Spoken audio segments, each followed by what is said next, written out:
Hello friends, তোমাদের সকলকে আমার চ্যানেলে স্বাগত। আমি একটা বড় সাইজের পাকা আম নিয়েছি আর 3টে মেরি বিস্কিট নিয়েছি। বিস্কিটটাকে এখন মিক্সার গ্রাইন্ডারে আমি গুঁড়ো করে নেব। কেন এই বিস্কিট আর আম নিয়েছি আমি জানো? আজকে আমি একটা মিষ্টি তৈরি করব। আম তো এখন চারিদিকে প্রচুর পাওয়া যায় আর আম খেতে অনেকেই ভালোবাসো, আমিও খেতে খুব ভালোবাসি। তাই আম দিয়ে আজকে একটা ফায়ারলেস মিষ্টি তৈরি করব। তা আমটাকে ভালো করে ধুয়ে আমের খোসাটা ছাড়িয়ে নিয়ে টুকরো করে নিচ্ছি। আমটাকে টুকরো করে নিয়েছি আর আমের পাশগুলোকেও ছোট করে টুকরো করে বের করে নিচ্ছি, এগুলোও কাজে লাগবে। এবার আমের যে পিঠগুলোকে খুব ছোট ছোট টুকরো করে রেখে দেবো। ভালো করে টুকরো করে নিচ্ছি, খুব ছোট ছোট টুকরো করে, আর পিঠগুলোকে আমরা গ্রাইন্ডারে ভালো করে স্মুথ একটা পেস্ট তৈরি করে নেব। এই মিষ্টিটা কিন্তু খেতে খুবই টেস্টি হয়, বাচ্চা থেকে বড় সবারই খুবই ভালো লাগবে এই মিষ্টিটা যদি তোমরা বাড়িতে তৈরি করতে পারো। মিষ্টিটার জন্যে খুব বেশি যে জিনিস লাগে তা নয়, ঘরে থাকা সাধারণ জিনিস দিয়েই তৈরি হয়ে যাবে। এই মিষ্টিটা করতে কিন্তু খুব বেশি টাইম লাগবে না, খেতে খুবই ইয়ামি।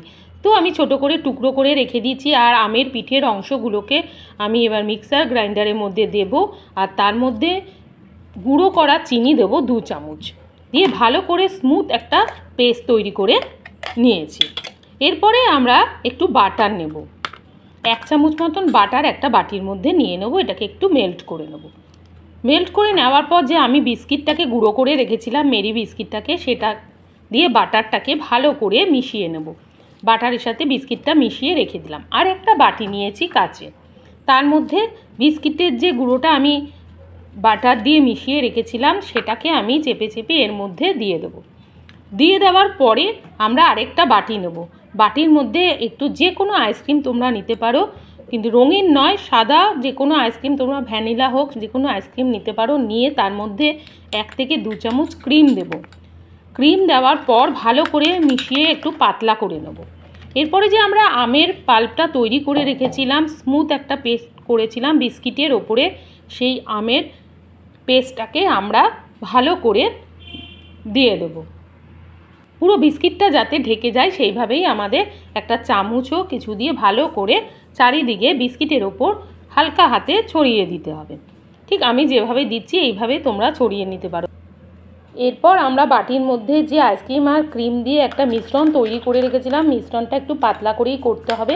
তারপরে এই ম্যাঙ্গোর ওপরে আমের যে লেয়ার, বিস্কিটের লেয়ারের ওপরে পুরোটা দিয়ে দিতে হবে ওপর থেকে। এইভাবে বিস্কিট, তারপর ম্যাঙ্গো, তারপর আইসক্রিম আর ক্রিমের লেয়ারটা এইভাবে ছড়িয়ে দিতে হবে। এরপর ছড়িয়ে দেওয়ার পরে আমি যে একটু আমের পাল্পটা রেখেছিলাম সেটা অল্প অল্প করে ওপর দিয়ে একটু এটা তোমরা দিতেও পারো, নাও দিতে পারো। এটা দিয়ে একটু ভালো লাগে দেখতে, তাই ওপরে ডিজাইন করা হবে। এইভাবে দিলে দেখতেও ভালো লাগছে। তা পুরো একটু একটু করে আম দিয়ে পুরোটা অল্প করে ভরাট করে নিলাম। এরপরে এর মধ্যে যে আমি টুকরো করে রেখেছিলাম আমগুলো, সেই টুকরো করা আমগুলোকে এর ওপরে আমরা দিয়ে দেব। চারিদিকে পুরো বাটির মধ্যে ওপরটা পুরো ভর্তি করে দিয়ে দেব। এই মিষ্টিটা কিন্তু খুবই টেস্টি হয়, তোমরা বাড়িতে একবার বানিয়ে দেখতে পারো। এখন তো চারিদিকে প্রচুর আম পাওয়া যায় আর আম ভালোবাসে না এমন কেউ নেই।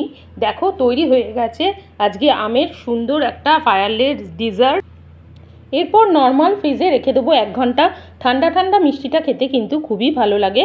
তো ঠান্ডা হয়ে যাওয়ার পর ফ্রিজ থেকে বের করে আমি একটু খেয়ে দেখছি, মিষ্টিটা কিন্তু অসাধারণ। তোমরা বাড়িতে একবার ট্রাই করো। তো তোমাদের যদি আজকের এই ফায়ারলেস আমের মিষ্টিটা ভালো লেগে থাকে তাহলে তোমরা লাইক, কমেন্ট, শেয়ার, সাবস্ক্রাইব করো। তোমাদের সাথে দেখা হবে নেক্সট কোনো ভিডিওতে। বাই।